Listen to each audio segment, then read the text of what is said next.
KCN में आपका स्वागत है। मैं किंग हमीद। ये मीडिया बना लेकर है। मैं बताना चाहता हूं ये जो वक्फ प्रॉपर्टी ना गवर्नमेंट का है ना किसी का है, एकदम प्राइवेट प्रॉपर्टी है। जो लोग अल्लाह के राह में कम्युनिटी का डेवलपमेंट के लिए वक्फ या हदिया किया हुआ प्रॉपर्टी है। ये किसी का बाप का जायदाद नहीं है। दूसरी बात, वक्फ एक बार वक्फ हो गया तो परमानेंट वक्फ है, ना इसको भेजा जाता ना इसको कुछ अलग किया जाता। एक क्लियर है। तो ये एक साजिश के बुनियाद पर इस वक्फ अमेंडमेंट बिल लाया गया, यानी कि इसमें वक्फ रिलेटेड टू मुस्लिम्स है। जो इंडिया का 20 करोड़ मुसलमानों का उनका जायदाद है या उनका प्रॉपर्टी है, उनका रिलेटेड है। ये मोदी हुकूमत को कोई एक मुसलमान एक सिंगल एप्लीकेशन नहीं डाला। पार्लियामेंट में रहने वाले कोई मेंबर ऑफ पार्लियामेंट्स नहीं इसको रिक्वेस्ट करे, ना मुस्लिम से बड़े बड़े तंजीम है, मिल्ली काउंसिल है, all India Muslim personal law board है, उलमा काउंसिल है, कोई भी उलमा काउंसिल कोई भी मिल्ली काउंसिल एक एप्लीकेशन नहीं डाला कि अमेंडमेंट करो। यानी कि कोई मुसलमान सिंगल मुसलमान ना पूछे मोदी को ऐसा एक अमेंडमेंट बिल लाओ बोलकर। तो ये बिल लाने का मकसद क्या है? एक साजिश है, एक षड्यंत्र है। इसका पीछे जो वक्फ का प्रॉपर्टी लूट कर जो बैठे हैं उनको फायदा पहुंचाने का एक साजिश है। अब हमारे नौजवान साथियों को, उलमा को यह मालूम होना चाहिए, सबसे ज्यादा वक्फ का जमीन अगर हड़प को बैठी है तो गवर्नमेंट हड़प कर बैठी है। मेरे सामने जो प्रॉपर्टी है, ये जो पेट्रोल बंक से लेकर नीचे तक जो प्रॉपर्टी है, ये वक्फ का प्रॉपर्टी है। नौजवान साथियों, उलमा इकराम, ये हमारे ऊपर इतना बड़ा जुल्म और नाइंसाफी हो रहा है। इसमें हमारे ही लोग, हमारा ही रहबर का हाथ। बहुत अफसोस होता है। इनको मालूम नहीं है, इनको मालूम नहीं है क्या होगा। वक्फ का 1 रुपया भी खाएगा वो जहन्नम में जाएगा, कोई डाउट नहीं है। अल्लाह की प्रॉपर्टी है। 1 रुपया भी, अगर 1 रुपया भी खा लिया वक्फ का जहन्नम में जाएगा। ये अल्लाह का प्रॉपर्टी है, ये कौम की मिल्लत की प्रॉपर्टी है। मगर अफसोस इस बात की है, इतना बड़ा लूट ये वक्फ प्रॉपर्टी का हुआ है, मैं क्या बयान करूं। तो ये वक्फ प्रॉपर्टी को जितने भी लूट कर बैठे हैं, हड़प कर बैठे हैं, उनको रेगुलराइज करने का एक साजिश है ये।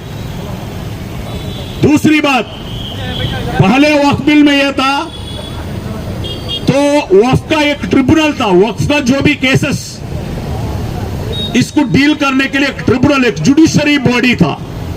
अभी ये जो नया बिल क्या बोल रहा है मालूम? जुडिशरी ट्रिब्यूनल नहीं चाहिए, डिप्टी कलेक्टर करेगा, डीसी करेगा।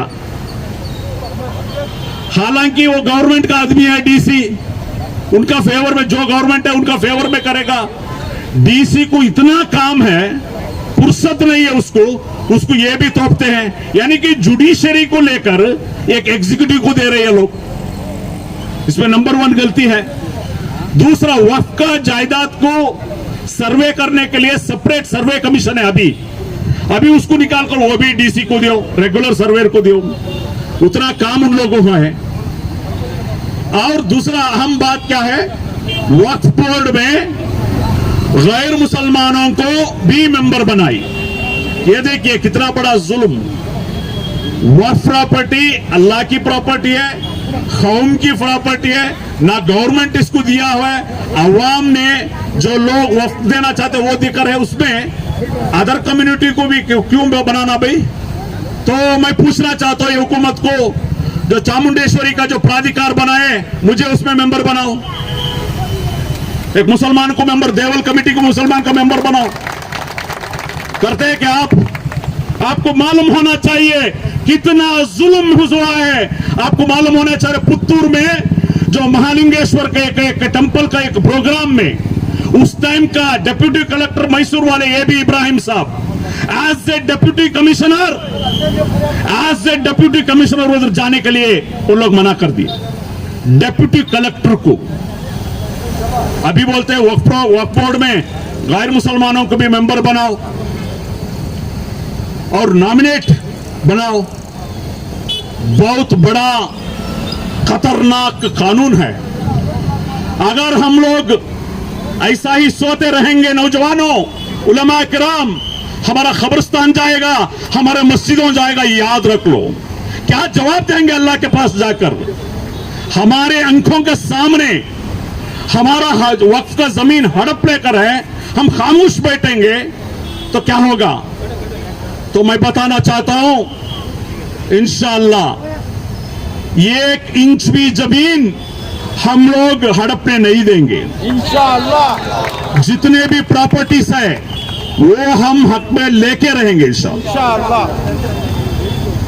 तो इसमें बहुत अफसोस होता है मुझे ये बोलने के लिए, क्या क्या साजिशें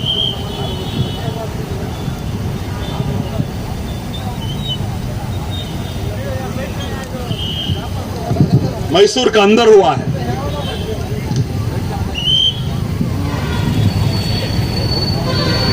ये मैंने बताया, ये जो प्रॉपर्टी है,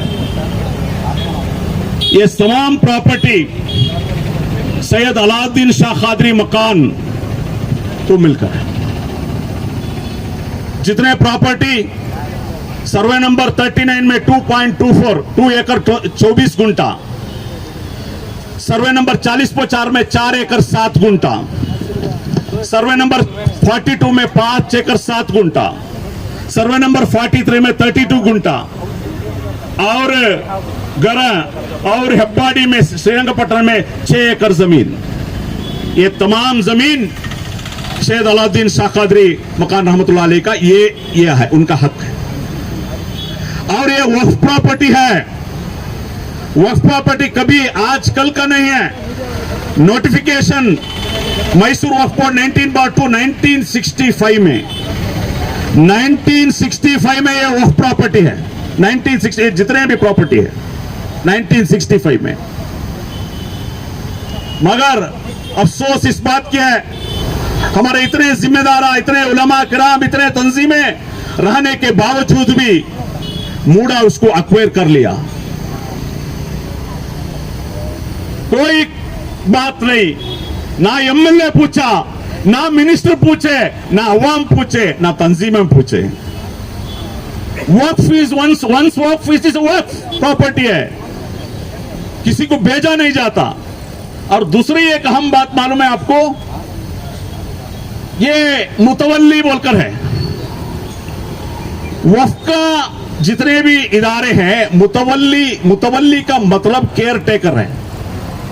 मुतवल्ली का मतलब क्या है? केयर टेकर है, देखभाल करने के लिए मुतवल्ली। अभी क्या है, मुतवल्ली इस पूरे ओनर बन गए, मेरा जायदाद।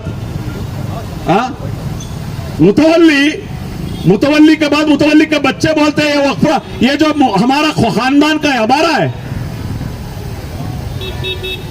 मुतवल्ली जो है केयर टेकर है, वो वक्फ का जमीन को देख लेने का काम उसका है।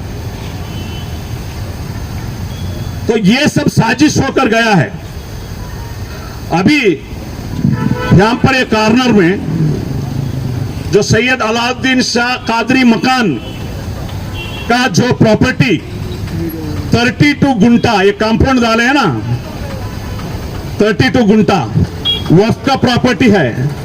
चंद लोग मिलके साजिश करके उसको कंपाउंड डाल के बैठे हैं, कोर्ट में इंजेक्शन डाल के। हम देखते हैं भाई कितना दिन तेरा इंजेक्शन रहेगा। इंशाअल्लाह एक एक वक्फ का जमीन को बचाने के लिए हम शहीद हो जाएंगे मगर छोड़ेंगे नहीं, याद रख लो। अगर वक्फ के जमीन के लिए शहीद हो गए तो अल्लाह के लिए हम शहीद हो गए, तो हम छोड़ेंगे नहीं। कान खोल कर सुन लो, वक्फ का जिम्मेदारों, डिस्ट्रिक्ट का वक्फ जो कमिटीज जो हैं, आपका जिम्मेदारी सही तरीके से निभाना है। वक्फ एडवाइजरी कमेटी पैसे हड़पने के लिए नहीं है, लोगों का भलाई के लिए है। वक्फ का जो भी आमदनी आता है 30% गरीबों के लिए है। वो एक वक्फ का प्रॉपर्टी, हमारे बच्चों को कॉलेज नहीं है, स्कूल्स नहीं है, पॉलिटेक्निक नहीं है, इतना जगह पड़ा है, इतना जगह पड़ा है और कोई डेवलपमेंट नहीं। कमर्शियल कॉम्प्लेक्स बनो, कमर्शियल कॉम्प्लेक्स बनो, कितना बनाएंगे भाई कमर्शियल कॉम्प्लेक्स? एजुकेशन पे आप इस तवज्जो देना है। एक बेहतरीन इंजीनियरिंग कॉलेज नहीं है हमारा, कॉलेजेस नहीं, एजुकेशन इंस्टीट्यूट नहीं, इतना प्रॉपर्टीज है। आपको बात बताए तो ताज्जुब होगा, इंडिया में सबसे तीसरी नंबर पे, आर्मी और रेलवे छोड़ो तो तीसरी नंबर पे अगर जायदाद है वो वक्फ का है। देखो नौजवानों, अल्लाह ताला इतना बड़ा नियमत दिया हम लोगों को, इस कौम को, मगर उसका फायदा नहीं उठा रहे हम लोग, क्योंकि हम खामोश हैं। गलत लोग उधर जाके बैठकर लूट लेकर है।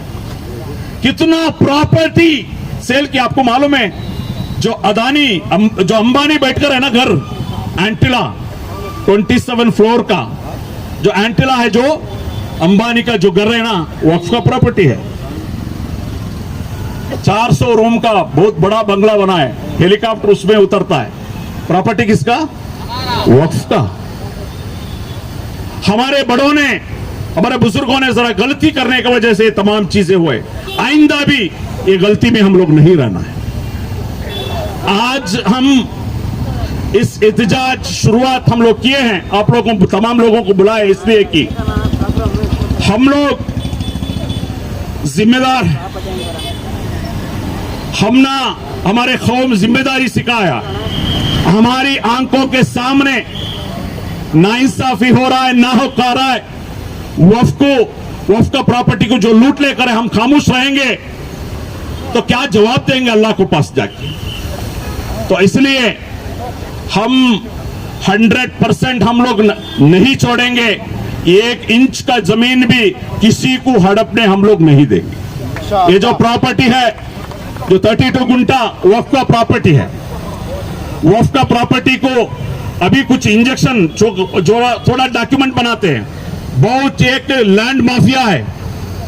लैंड माफिया को बहुत सारे लोग सपोर्ट करते हैं, हुकूमत भी सपोर्ट करता है, डिपार्टमेंट सपोर्ट करता है। यही जो प्रॉपर्टी का जो उसका बाजू में एक दुकान था, वो दुकान को जेसीबी लेके आके तोड़े। एनआर पुलिस स्टेशन में एफआईआर लगाने गए तो एफआईआर नहीं लिया गया। मैं पूछना चाहता हूं, एफआईआर करना तुम्हारा जिम्मेदारी है। ये साजिश चल लेकर है, ये साजिश चल लेकर है, पूरे मिला जुला साजिश। 32 गुंठा खुलेआम वक्फ का, हमारे बुजुर्ग का जो प्रॉपर्टी लूट कर बैठे हैं, हमारा एमएलए खामोश है। मैं पूछना चाहता हूं, वक्फ के बहुत बड़े, आपको यहां का एमएलए है, यहां का वक्फ का स्टेट कमेटी का मेंबर है, तुम्हारे ही लोग बैठे हैं, क्यों खामोश है आप लोग? एक आवाज, एक स्टेटमेंट नहीं है आपका। हम लोग आवाज उठाने के बाद, अलीम भाई जैसा जरा लोग उधर आवाज उठाए, कुछ कार्रवाई हम सब करने के बाद अभी उसमें केस को वक्फ इंटरव्यू हुआ है, वक्फ बोर्ड। तो साथियों, ये एक जगह नहीं है, एक एग्जाम्पल है, एक एग्जाम्पल है। ऐसा करोड़ों करोड़ों का प्रॉपर्टी ये लोग लूट के बैठे हैं। तो ये तो हम अवेयर होना है, किसी हालत से हम लोग छोटा। देखिए, अवाम से बड़ी ताकत दूसरा कोई नहीं है, याद रख लो। सबसे बड़ी ताकत क्या है? अवाम है, पब्लिक है। इससे बड़ा ताकत कोई भी नहीं है। जो आज हुकूमत आए तो हमारे वोटों के बुनियाद पे आया। तो इंशाल्लाह मैं ज्यादा वक्त नहीं लेते हुए, हम लोग अवेयर रहना है, रेडी रहना है। कभी भी कहीं भी एक वक्फ का प्रॉपर्टी का ऊपर बुरा नजर आया तो फोरम हम लोग जाना है। तो ये कोर्ट में इंजेक्शन रहने की वजह से हम लोग चुप हैं, नहीं तो मैं खुद आके कंपाउंड तोड़ के मैं फेंकता। मैं कोर्ट को इज्जत देने का वजह से मैं चुप हूं। एमएलए चुप रहेगा, दूसरे कुछ चुप रहेंगे, मगर एसडीपी चुप नहीं रहने वाला नहीं है। हमारे बुजुर्गों का प्रॉपर्टी ऐसा हड़पने के लिए हम लोग नहीं देंगे। जो भी जिम्मेदार, मैं बहुत इज्जत के साथ कहता हूं, जो भी लोग इस प्रॉपर्टी, वक्फा प्रॉपर्टी, हमारे बुजुर्ग सैयद अलाउद्दीन शाह कादरी मकान की इस प्रॉपर्टी को हड़प के बैठे हैं, कंपाउंड निकालो, कंपाउंड निकालो। अल्लाह के वास्ते, अल्लाह के वलियों के वास्ते आप इसको वक्फ का हवाला कर दो, नहीं तो आपका खानदान बर्बाद हो जाएगा। ना दुनिया रहेगा ना आखिरत रहेगा आपको, ना दुनिया रहेगा ना आखिरत रहेगा, आपको बर्बाद हो जाएगा आपका खान। अल्लाह के बुजुर्गों के अगर पैसा खाया, हड़प लिए, बर्बाद हो जाएंगे, याद रखो। तो भाइयों, बुजुर्गों, दोस्तों, इंशाअल्लाह हम जो लीगल फाइट जो कर रहे हैं, हम लड़ेंगे, हम लड़ते रहेंगे। जो भी नाइंसाफी के खिलाफ हम लोग लड़ते रहेंगे। जो वक्फ अमेंडमेंट का बिल बारे में already social democratic party of India जो ज्वाइंट पार्लियामेंट्री कमेटी जो बनाकर है 31 लोगों का, उन लोगों को मिलने का और हमारा जो ऑब्जेक्शन ऑलरेडी रेडी है, वो ऑब्जेक्शन फाइल करने का भी हम लोग डिसाइड किए। उसके बाद जितने भी पॉलिटिकल पार्टी हैं इंडिया में, उसका जो भी जिम्मेदारों को मिलने का हम लोग, अभी वाईएसआर रेड्डी को हम लोग मिले और ये वक्फ बिल को सपोर्ट नहीं करना है बोलकर बहुत सारे तंजीमें, एसडीपी सब मिलकर करे।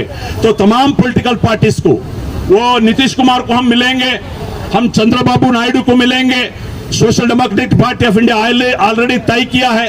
तमाम जो भी जमातें के साथ हम लोग मिलकर एक मांग करेंगे, किसी हालत में ये जो बिल जो है ये पास नहीं होना चाहिए। अगर ये पास हो जाएगा तो वक्फ का हमारा प्रॉपर्टी कब्जा हो जाएगा, खत्म हो जाएगा। हमारे ना कब्रिस्तान रहेगा ना मस्जिद रहेगा, अलग अलग बहाने, ऐसा ही बहुत बहाने वो लोग करते हैं, ऐसा ही बहाने बनाकर हमारे तमाम जो जायदाद वक्फ का है वो खत्म हो जाएगा। तो इसलिए नौजवान साथियों, उलमा किराम, हर हमेशा इसके बारे में बात करना है, हर जुम्मा में बयान होना है, हर नौजवानों को उनका जिम्मेदारी समझाना है। अल्लाह ताला हम लोग को इसलिए भेजा तो इबादत करने के लिए भेजा। इबादत का बात क्या है? इंसाफ कायम करना, यह भी इबादत है। नाहक के बारे में आवाज उठाना, यह भी हमारा इबादत है। जुल्म का खिलाफ खड़े होना, यह भी इबादत है। सिर्फ नमाज पढ़ना, हज उम्रा करना, रोजा रखना, यह सिर्फ इबादत नहीं है। इंसाफ कायम करने का जिम्मेदारी रसूलुल्लाह सल्लल्लाहु अलैहि वसल्लम हम जिम्मेदारी सौंपे हम लोगों को। इस जमीन में इंसाफ कायम करना, जुल्म को रोकना, ये हमारा जिम्मेदारी है। इंशाअल्लाह हम हमेशा ये काम को लगे रहेंगे। इतने ही कहते हुए मेरे बात को खत्म करता हूं। अस्सलाम वालेकुम।